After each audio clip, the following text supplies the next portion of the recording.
ناظرین، مردوں میں سب سے پہلے سیدنا ابو بکر صدیق رضی اللہ تعالی عنہ ایمان لائے۔ آپ نبی اکرم صلی اللہ علیہ وسلم کے پہلے ہی سے دوست تھے۔ حضور نبی اکرم صلی اللہ علیہ وسلم اکثر ان کے گھر آتے اور ان سے باتیں کیا کرتے تھے۔ ایک دن حضرت حکیم بن حزام رضی اللہ تعالی عنہ کے پاس بیٹھے تھے کہ ان کی ایک باندی وہاں آئی اور کہنے لگی، آج آپ کی پھوپھی خدیجہ نے یہ دعویٰ کیا ہے کہ ان کے شوہر اللہ تعالیٰ کی طرف سے بھیجے ہوئے پیغمبر ہیں، جیسا کہ موسیٰ علیہ السلام تھے۔ حضرت ابوبکر صدیق رضی اللہ تعالی عنہ نے جو ہی حضرت حکیم رضی اللہ تعالی عنہ کی باندی کی یہ بات سنی، چپکے سے وہاں سے اٹھے اور نبی اکرم صلی اللہ علیہ وسلم کے پاس آ گئے اور آپ صلی اللہ علیہ وسلم سے اس بارے میں پوچھا۔ اس پر آپ صلی اللہ علیہ وسلم نے حضرت ابوبکر صدیق رضی اللہ تعالی عنہ کو وحی آنے کا پورا واقعہ سنایا اور بتایا کہ آپ کو تبلیغ کا حکم دیا گیا ہے۔ یہ سنتے ہی حضرت ابوبکر صدیق رضی اللہ تعالی عنہ نے عرض کیا، میرے ماں باپ آپ پر قربان، آپ بالکل سچ کہتے ہیں، واقعی آپ اللہ کے رسول ہیں۔ آپ کے اس طرح فوراً تصدیق کرنے کی بنا پر نبی اکرم صلی اللہ علیہ وسلم نے آپ کو صدیق کا لقب عطا فرمایا۔ ناظرین، اس بارے میں دوسری روایت یہ ہے کہ صدیق کا لقب آپ صلی اللہ علیہ وسلم نے انہیں اس وقت دیا تھا جب آپ معراج کے سفر سے واپس تشریف لائے تھے۔ مکہ کے مشرکین نے آپ کو جھٹلایا تھا۔ اس وقت حضرت ابوبکر صدیق رضی اللہ تعالی عنہ نے اس واقعہ کو سنتے ہی فوری طور پر آپ کی تصدیق کی اور آپ نے انہیں صدیق کا لقب عطا فرمایا۔ حضرت ابوبکر صدیق رضی اللہ تعالی عنہ نے آپ صلی اللہ علیہ وسلم کی نبوت کی تصدیق فوری طور پر کر دی۔ ناظرین، حضرت ابوبکر صدیق رضی اللہ تعالی عنہ کا نام نبی اکرم صلی اللہ علیہ وسلم نے عبداللہ رکھا، اس لیے کہ اس سے پہلے ان کا نام عبد الکعبہ تھا۔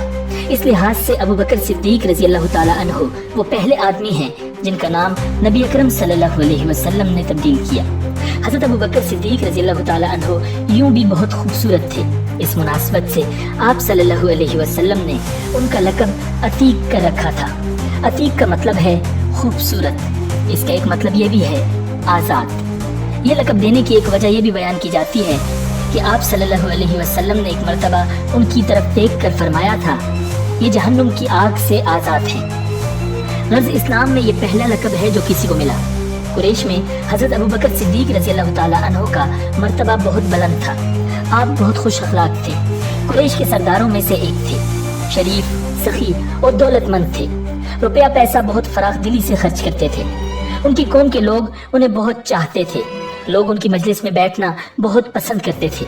اپنے زمانے میں حضرت ابوبکر صدیق رضی اللہ تعالی عنہ خواب کی تعبیر بتانے میں بہت ماہر اور مشہور تھے۔ چنانچہ علامہ ابن سیرین رحمہ اللہ کہتے ہیں، نبی اکرم صلی اللہ علیہ وسلم کے بعد حضرت ابوبکر صدیق رضی اللہ تعالی عنہ اس امت میں سب سے بہترین تعبیر بتانے والے عالم ہیں۔ ناظرین، ابوبکر صدیق رضی اللہ تعالی عنہ نسب نامہ بیان کرنے میں بھی بہت ماہر تھے، بلکہ کہا جاتا ہے کہ اس علم کے سب سے بڑے عالم تھے۔ حضرت جبیر بن مطعم بھی اس علم کے ماہر تھے۔ وہ فرماتے ہیں، میں نے نسب ناموں کا فن اور علم اور خاص طور پر قریش کے نسب ناموں کا علم حضرت ابوبکر صدیق رضی اللہ تعالی عنہ سے ہی حاصل کیا ہے، اس لیے کہ وہ قریش کے نسب ناموں کے سب سے بڑے عالم تھے۔ قریش کے لوگوں کو کوئی مشکل پیش آتی تو حضرت ابوبکر صدیق رضی اللہ تعالی عنہ سے رابطہ کرتے۔ حضرت ابوبکر صدیق رضی اللہ تعالی عنہ کے بارے میں نبی اکرم صلی اللہ علیہ وسلم فرمایا کرتے تھے، میں نے جسے بھی اسلام کی دعوت دی، اس نے کچھ نہ کچھ سوچ بچار اور کسی قدر وقفے کے بعد اسلام قبول کیا، سوائے ابوبکر کے۔ وہ بغیر ہچکچاہٹ کے فوراً مسلمان ہو گئے۔ ابوبکر سب سے بہتر رائے دینے والے ہیں۔ میرے پاس جبرائیل علیہ السلام آئے اور انہوں نے کہا، اللہ تعالیٰ آپ کو حکم دیتا ہے اپنے معاملات میں ابوبکر سے مشورہ کریں۔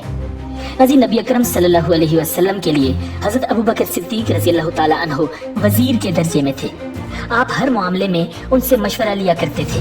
ایک حدیث میں آتا ہے، نبی اکرم صلی اللہ علیہ وسلم فرماتے ہیں، اللہ تعالیٰ نے میری مدد کے لیے 4 وزیر مقرر فرمائے ہیں، ان میں سے 2 آسمان والوں میں سے ہیں، یعنی جبرائیل اور میکائیل علیہ السلام، اور 2 زمین والوں میں سے ہیں، ایک ابوبکر اور دوسرے عمر رضی اللہ تعالی عنہما۔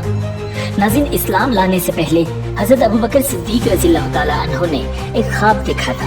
خواب میں آپ رضی اللہ تعالی عنہ نے دیکھا کہ چاند مکہ میں اتر آیا ہے اور اس کا ایک ایک حصہ مکہ کے ہر گھر میں داخل ہو گیا ہے، اور پھر سارے کا سارا حضرت ابوبکر صدیق رضی اللہ تعالی عنہ کی گود میں آ گرا ہے۔ آپ رضی اللہ تعالی عنہ نے یہ خواب ایک عیسائی عالم کو سنایا۔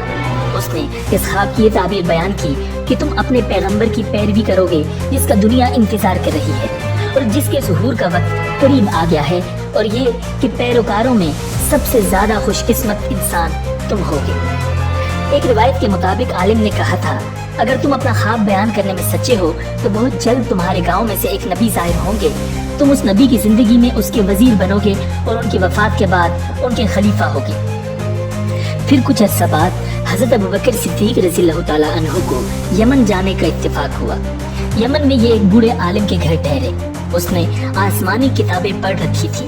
حضرت ابوبکر صدیق رضی اللہ تعالیٰ عنہ کو دیکھ کر اس نے کہا، میرا خیال ہے تم حرم کے رہنے والے ہو، اور میرا خیال ہے تم قریشی ہو اور تیمی خاندان سے ہو۔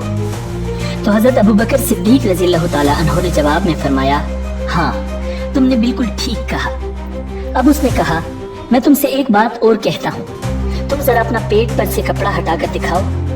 حضرت ابوبکر صدیق رضی اللہ تعالیٰ عنہ اس کی یہ بات سن کر حیران ہوئے اور بولے، ایسا میں اس وقت تک نہیں کروں گا جب تک تم اس کی وجہ نہیں بتا دو گے۔ اس پر اس نے کہا، میں اپنے مضبوط علم کی بنیاد پر کہتا ہوں کہ حرم کے علاقے میں ایک نبی کا ظہور ہونے والا ہے، ان کی مدد کرنے والا ایک نوجوان ہوگا اور ایک پختہ عمر والا ہوگا۔ جہاں تک نوجوان کا تعلق ہے وہ مشکلات میں کود جانے والا ہوگا، جہاں تک پختہ عمر کے آدمی کا تعلق ہے وہ سفید رنگ کا کمزور جسم والا ہوگا، اس کے پیٹ پر ایک بالدار نشان ہوگا، حرم کا رہنے والا تیمی خاندان کا ہوگا۔ اور اب یہ ضروری نہیں کہ تم مجھے اپنا پیٹ دکھاؤ، کیونکہ باقی سب علامتیں تم میں موجود ہیں۔ اس کی اس بات پر حضرت ابوبکر صدیق رضی اللہ تعالیٰ عنہ نے اپنے پیٹ پر سے کپڑا ہٹا دیا۔ وہاں ان کی ناف کے اوپر سیاہ اور سفید بالوں والا ایک نشان موجود تھا۔ تب وہ پکار اٹھا، رب کعبہ کی قسم تم وہی ہو۔ ناظرین، حضرت ابوبکر صدیق رضی اللہ تعالیٰ عنہ کہتے ہیں، جب میں یمن میں اپنی خریداری اور تجارتی کام کر چکا تو رخصت ہونے کے وقت اس کے پاس آیا۔ اس وقت اس نے مجھ سے کہا، میری طرف سے چند شعر سن لو جو میں نے اس نبی کی شان میں کہے ہیں۔ اس پر میں نے کہا، اچھی بات ہے، سناؤ۔ تب اس نے مجھے وہ شعر سنائے۔ اس کے بعد جب میں مکہ معظمہ پہنچا تو نبی اکرم صلی اللہ علیہ وسلم اپنی نبوت کا اعلان کر چکے تھے۔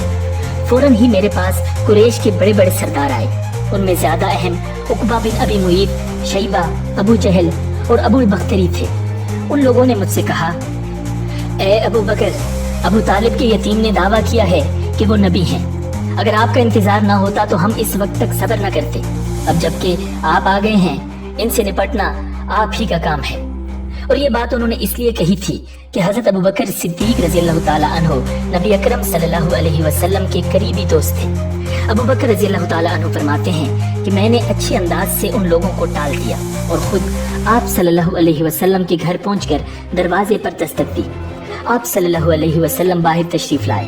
مجھے دیکھ کر آپ نے ارشاد فرمایا، اے ابو بکر، میں تمہاری اور تمام انسانوں کی طرف اللہ کا رسول بنا کر بھیجا گیا ہوں، اس لیے اللہ تعالیٰ پر ایمان لے آؤ۔ آپ صلی اللہ علیہ وسلم کی بات سن کر میں نے کہا، آپ کے پاس اس بات کا ثبوت ہے؟ آپ صلی اللہ علیہ وسلم نے میری بات سن کر ارشاد فرمایا، اس بوڑھے کے وہ شعر جو اس نے آپ کو سنائے تھے۔ یہ سن کر میں حیران رہ گیا اور بولا، میرے دوست، آپ کو ان کے بارے میں کس نے بتایا؟ آپ نے ارشاد فرمایا، اس عظیم فرشتے نے جو مجھ سے پہلے بھی تمام نبیوں کے پاس آتا رہا ہے۔ حضرت ابوبکر صدیق رضی اللہ تعالیٰ عنہ نے عرض کیا، اپنا ہاتھ لائیے، میں گواہی دیتا ہوں کہ اللہ کے سوا کوئی معبود نہیں اور یہ کہ آپ اللہ کے رسول ہیں۔ حضرت ابوبکر صدیق رضی اللہ تعالیٰ عنہ فرماتے تھے کہ آپ صلی اللہ علیہ وسلم میرے ایمان لانے پر بہت خوش ہوئے، مجھے سینے سے لگایا، پھر کلمہ پڑھ کر میں آپ کے پاس سے واپس آ گیا۔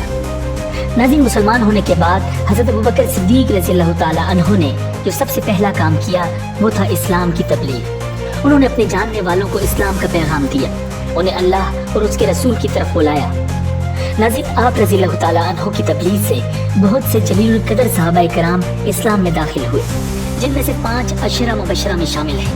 ان کے نام یہ ہیں: حضرت عثمان غنی، حضرت عبد الرحمن بن عوف، حضرت سعد بن ابی وقاص، حضرت طلحہ اور حضرت زبیر رضی اللہ تعالیٰ عنہ۔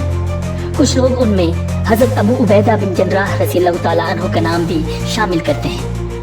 ناظرین، امید ہے کہ آپ کو یہ ویڈیو پسند آئی ہوگی۔ اسلامک ہسٹری کے متعلق مستند ترین معلومات حاصل کرنے کے لیے سبسکرائب کیجیے ہمارا چینل اسلامک ورلڈ ویو۔ ملتے ہیں بہت جلد ایک نئی ویڈیو کے ساتھ۔ اللہ نگہبان۔